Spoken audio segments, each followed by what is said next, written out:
Today we're going to be checking out some of the top-rated best-selling book lights that are out on the market here in 2024. As you can see, we have two different kinds. The first are the around the neck, and the second are the clip-on style.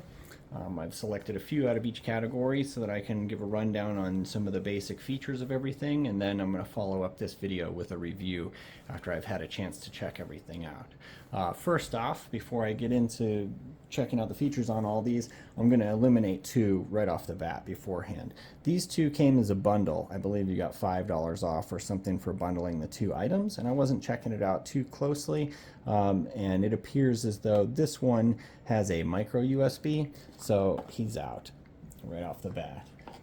This lamp, I kind of like the looks of it because it looked maybe a little bit less bulky than the other two around the neck ones, but after having received it, I got a few issues with it right out of the box. The first is this weird feeling that you get left on your fingers from the silicone, like you're oily or slippery.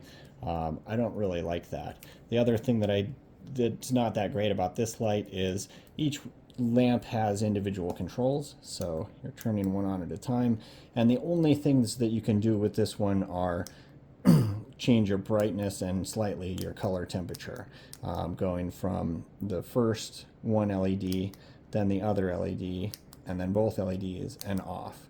That's all that you can do. You can only cycle through them. You can't really change the color temperature or anything else. So this one is out as well. So now what we have are this reading neck light from Vecchia and this one from Glowsant. Just right off the bat, on the two of these here, the differences between the two of them are this one, again, like the one that I just eliminated, has individual controls for the lamps. So you're turning them on individually, you're changing the brightness individually, and then again cycling through.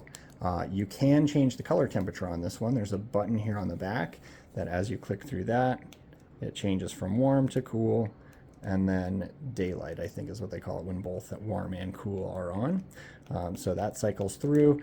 I believe you can do a long press on this. Nope, not this one.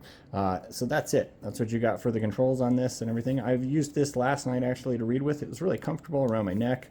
I kind of like the way the light projects and everything else, but we'll see how this holds up after a little bit more use. A USB-C charge port on that. The Vecchia around the neck is a little bit different design. The only thing that's here on the back is the charge indicator. It is USB-C. But it does have the individual controls like this. There's one power button, turns on both lights. There's a brightness button here that cycles through the brightness of the light, and then there's a color temperature that cycles through the various color temperatures. Again, warm, cool, and daylight.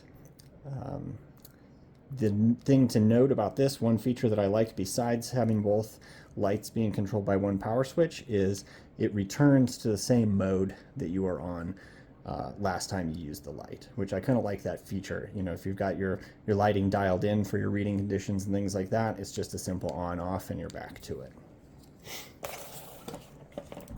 All right, these clip-on style lamps.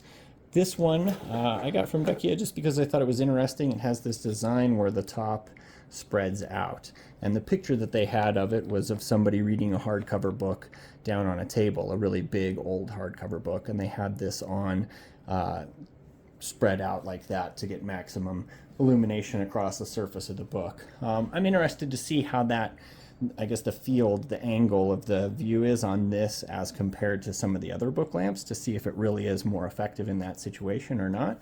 We'll see.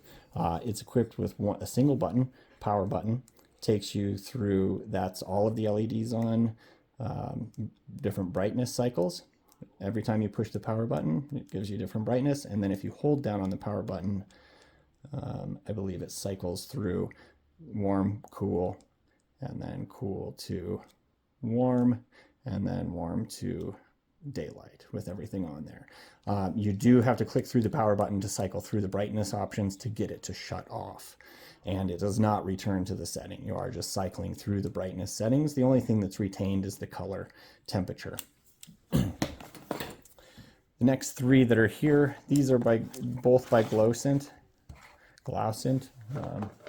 And let's see, this is the Posh Premium Booklight. I believe they call it Posh and Premium because it's got some bling metal on there. It does have two buttons on it.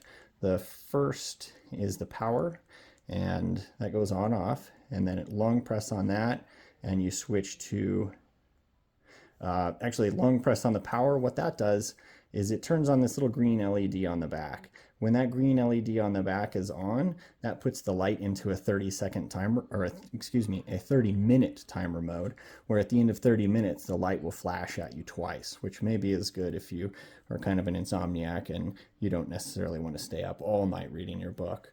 A long press on this other light, or on the other button here, changes the color. Warm, daylight, cool. And then again, you can cycle through the brightness levels, power off, power on, and it's right back to the same exact same settings that you left it. All of these clip-on lights have this little articulating foot built into the clip some way or another. The next one I'm going to look at here is this Glowsint horizontal head book lamp. Comes down, spreads out horizontally, 3 buttons on the top. One is for power, brings it on. This one is color temperature here. That cycles through the blue or white light, the warm or amber light, and then the combination or daylight. The other button here is for the brightness. You can push on it to get incremental brightness. And I believe this one, yes, you hold long press on it and you get stepless variation in between the color temperatures, or excuse me, the brightnesses. And I believe you can do the same on the color temperatures. I believe a long press on that, yep, fades in and out the different LED settings. So you can go all the way through the color temperatures with stepless control. And then again on this one, turn it off, turn it on, it's back to the same settings. I really like that. The last one we have here is this Gritton LED book light. This one definitely feels different than the others. I weighed all of these and they're all within about 5 or 10 grams of each other. And this one actually is the heaviest, although for some reason it feels almost the lightest in my hand. I don't know what it is. Maybe it's the balance of it or something else, but I'm interested to see how these feel when they're actually clipped onto a book and you're reading it. Features on this one, we have one button, power, push it and it cycles through, goes through all the LEDs, the cool, the warm, and then off. If you long press on that, it does change the brightness. Brightness levels are stepless throughout, and it cycles back and forth on that. Then again, this, to shut it off, you cycle through the lights, turn it off, and then when you turn it on, you're just cycling back through the color temperatures again. The only thing that's retained is the brightness. This is USB-C as well. All of these items come with their own USB-C charging cable, and I believe that's it. If you guys have any further questions about any of these models or things that you'd like me to check out while I'm testing them before I post the review video, go ahead and just let me know down in the comments below. And if you want to see the follow-up review video, maybe subscribe, follow the channel, or give it a thumbs up, whatever. You guys know what to do. Thanks very much for watching. Appreciate your time. Have a good rest of your day.